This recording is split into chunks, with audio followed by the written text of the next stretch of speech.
Good afternoon, friends. Welcome to YouTube channel ITIMS courses conducted by Rahul Jadge. Last lecture मध्ये आपण motherboard मध्ये chipset हा concept बद्दल पाहिलं होतं. आज त्याचाच थोडासा पार्ट किंवा थोडंसं रिवाइज करून मी पाहणार आहे. काही विद्यार्थ्यांना थोडंसं ग्राफिकल पद्धतीनं चिपसेट काय असतात आणि त्याच्या रिलेटेड आज आपल्याला पाहायचं आहे. हा जो मदरबोर्ड आहे त्यावरती आपल्याला हे वेगवेगळे चिपसेट्स असतात असं मी सांगितलं होतं. या प्रत्येक चिपसेटचं जे काय आहे ते कंट्रोलरला कंट्रोल करण्याचं काम आहे. फॉर एक्झाम्पल माझ्या मदरबोर्डला आपल्याला कीबोर्ड कनेक्ट करायचा आहे तर त्यासाठी एक चिपसेट वेगळे लागते. माझ्या मदरबोर्डला माऊस कनेक्ट करायचा आहे त्यासाठी एक चिपसेट वेगळे लागणार आहे. विजे असेल तर त्याच्यासाठी विजे पोर्टसाठी चिपसेट वेगळे असणार आहे. ऑडिओसाठी वेगळे असणार आहे. ग्राफिक्सच्या रिलेटेड वेगळे असणार आहे. म्हणजे असं प्रत्येक डिव्हाइससाठी एक एक चिपसेट अशा वापरल्या जात होत्या आणि त्यामुळं हा मदरबोर्डवरती सेपरेट अशा चिपसेट्स वेगवेगळ्या फंक्शनसाठी वेगवेगळ्या डिव्हाइसला कंट्रोल करण्यासाठी एक वेगळी चिपसेट वापरली होती. आणि चिपसेट्स म्हणजे तरी काय, these are the electronic structure which are complicated in structure and performs various function at a time. सुरुवातीच्या काही चिपसेट ज्या होत्या त्या सिंगल फंक्शन सिंगल टास्किंग होत्या. फॉर एक्झाम्पल कीबोर्ड कंट्रोलर करायचा आहे, कीबोर्ड इन्सर्ट इनपुट करायचा आहे तर त्याचं फक्त काम की कीबोर्डचंच कंट्रोलर म्हणजे डेटा इनपुट करण्याचंच काम त्या चिपसेट मार्फत केलं जाईल. माऊस असेल तर माऊसचंच काम ते करणार चिपसेट. ऑडिओ असेल तर ती ऑडिओसाठीच सेपरेट काम करेल. व्हिडिओ असेल तर व्हिडिओसाठीच काम करेल. मेमरीसाठी असेल तर ती मेमरीसाठीच फक्त काम करेल. प्रोसेसरसाठी वेगळी चिपसेट. असं प्रत्येक डिव्हाइसेससाठी ह्या चिपसेट वेगवेगळ्या होत्या. त्यामुळे ओल्डर साईडचे जे मदरबोर्ड असेल यापेक्षाही आधीच्या मदरबोर्डला जर तुम्ही ऑब्झर्व केलं तर त्यामध्येही तुम्हाला जाणवेल ह्या सगळ्या ज्या चिपसेट्स आहेत ह्या मॅक्झिमम सिंगल फंक्शन टास्किंग आहेत, सिंगल फंक्शनला कंट्रोल करण्याचं काम करतात. पण मॉडर्न साईडमध्ये ह्या चिपसेट थोड्याशा मॉडर्न झाल्या. फॉर एक्झाम्पल अशा टाईप मधला जो मदरबोर्ड होता त्याच्यामध्ये तुम्ही ऑब्झर्व केला तर नंबर ऑफ तुम्हाला ह्या चिपसेट्स ऍड झालेल्या दिसतात ज्या प्रत्येक चिपसेटला कंट्रोल करायचं काम करतायत. प्रत्येक डिव्हायसेसला कंट्रोल करण्याचं काम ह्या चिपसेट थ्रू केलं जात आहे. ओके, त्यामुळे नंबर ऑफ चिपसेट्स वाढले आणि यामुळे मदरबोर्डवरती कॉम्प्लिकेशन्स वाढले.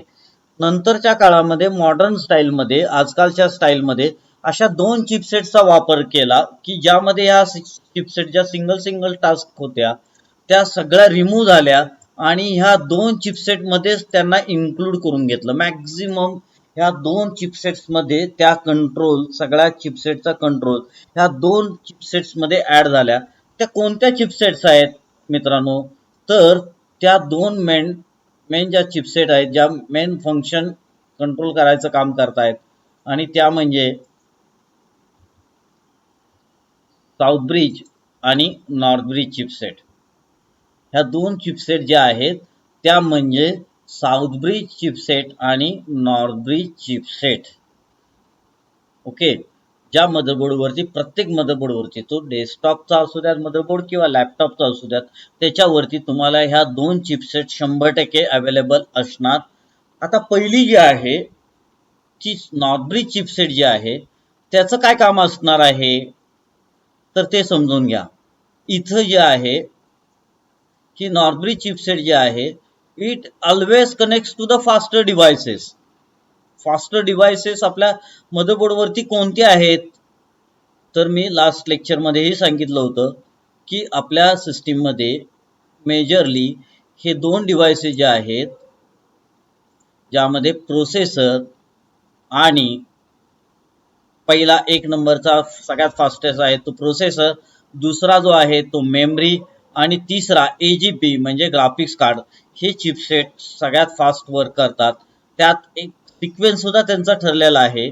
एक नंबरला जो असतो तो प्रोसेसर असतो, दोन नंबरला मेमरी असणार आहे आणि तीन नंबरला ही एजीपी असणार आहे. त्यामुळे ही चिपसेट जी आहे नॉर्थ ब्रिज चिपसेट जी आहे ती तुम्हाला मदरबोर्डवरती नेहमी प्रोसेसर, मेमरी आणि एजीपी यांच्या साईडला तुम्हाला बघायला मिळेल. ओके मित्रांनो, Northbridge chipset is always connects to the faster devices like processor second memory, and AGP. From Northbridge chipset to processor, it connects via front side bus. To memory, it connects to the memory bus. For AGP, it connects via AGP bus. Bus means what? The road where data can be transferred from one location to another location. म्हणजे नॉर्थब्रिज पासून ज्या वेळेला माझा data हा प्रोसेसरला send केला जातो तो या बसमधनं ह्या रोडमधून डेटा सेंड करतात, त्याला बस असं म्हणतात. आणि ह्या बसचं नाव आहे म्हणजे नॉर्थब्रिज आणि प्रोसेसर यांच्यामधला जो बस आहे त्याचं नाव आहे फ्रंट साइड बस, FSB. नॉर्थब्रिज पासून मेमरीला कनेक्ट होती जी बस त्याचं नाव आहे मेमरी बस. आणि नॉर्थब्रिज पासून साऊथब्रिजला जी नॉर्थब्रिज पासून AGP म्हणजे ॲक्सिलरेटेड ग्राफिक्स पोर्टला जी कनेक्ट होती ती म्हणजे AGP बस. आता मित्रांनो इथं आपल्याला साऊथब्रिज बद्दल माहिती घ्यायची आहे. Southbridge is always connect to the slower devices. कोणते कोणते स्लोअर डिव्हाइसेस आहेत तर जिथं आपण ID म्हणलंय इंटिग्रेटेड डिव्हाइस इलेक्ट्रॉनिक्स, जिथं आपले floppy disk hard disk connect होतात ते PCI पेरिफेरल कॉम्पोनंट इंटरकनेक्ट, ज्यामध्ये एक्सपान्शन बस आहे. त्या एक्सपान्शन बसमध्ये आपण काही एक्सपान्शन कार्ड इन्सर्ट करतो आणि त्याच्या थ्रू आपल्या एक वेगवेगळे डिव्हाइसेस कम्युनिकेशन करतो. असे PCI डिव्हाइसेसना कम्युनिकेशन करण्यासाठी सुद्धा साऊथब्रिजचा वापर केला जातो. त्याचबरोबर USB युनिव्हर्सल सिरियल बस यांना कम्युनिकेशन करण्यासाठी वापरला जातात. SATA serial advance technology attachment यांनाही कम्युनिकेशन करण्यासाठी साऊथब्रिजचाच वापर केला जातो. त्याचबरोबर बेसिक इनपुट आउटपुट सिस्टीम म्हणजे बायोस यांच्यासाठी सुद्धा हा साऊथब्रिजचाच वापर केला जातो.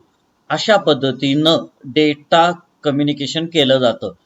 पण लक्षात घ्या ज्या वेळेला एखाद्या हार्ड डिस्कवरचा डेटा प्रोसेसरला कम्युनिकेट करायचा आहे तर तो डायरेक्टली कम्युनिकेशन करत नाही. साटा पोर्ट थ्रू साऊथब्रिजला डेटा जातो आणि साऊथब्रिजकडनं नॉर्थब्रिजला डेटा जाईल आणि नॉर्थब्रिजकडनं हा प्रोसेसरला डेटा सेंडिंग करण्याचं काम केलं जातं. म्हणजे इथं slow devices to large faster devices या दोन चिपसेट मध्ये कम्युनिकेशन केलं जातं साऊथब्रिज टू नॉर्थब्रिज. ओके, पुन्हा एकदा रिपीट करतो. Northbridge is always connects to the faster devices like first processor, second memory and third one is AGP accelerated graphic port, while and they are located near processor, memory and AGP. While Southbridge is always connects to the slow devices like ID means hard disk, PCI expansion buses, USB, SATA and CMOS. CMOS means complementary metal oxide semiconductor, BIOS basic input output system. Okay, या diagram वरून तुम्हाला या जास्तीत जास्त मला वाटतं chipsets म्हणजे काय ते समजलं असेल. ह्या चिपसेट ज्या आहेत जसं इंटेलच्या प्रोसेसरला वापरल्या जातात तसं AMDच्या पण प्रोसेसरला वापरल्या जातात. इंटेलसाठी जनरली इंटेलमध्ये 810, 845, 865, 910, 945, D101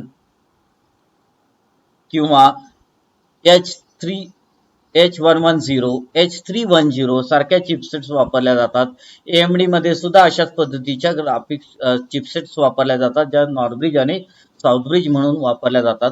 पण आजकालच्या काही लेटेस्ट मदरबोर्डमध्ये नॉर्थब्रिज आणि साऊथब्रिज हे ज्या चिपसेट्स आहेत त्या कंबाईन सुद्धा येतात आणि chipsets are very complicated structure which performs various function at a time. एकदा जर त्या डॅमेज झाल्या, खराब झाल्या तर त्या जनरली रिपेअर होत नाही. आजच्या ह्या चिपसेट्स टॉपिक तुम्हाला कसा वाटला? छोटासा टॉपिक मी तुम्हाला कव्हर केलाय. कसा वाटला अवश्य सांगा. यूट्यूबवरती तुम्हाला आवडला असेल तर लाईक करा, शेअर करा, सबस्क्राईब करा. थँक्यू.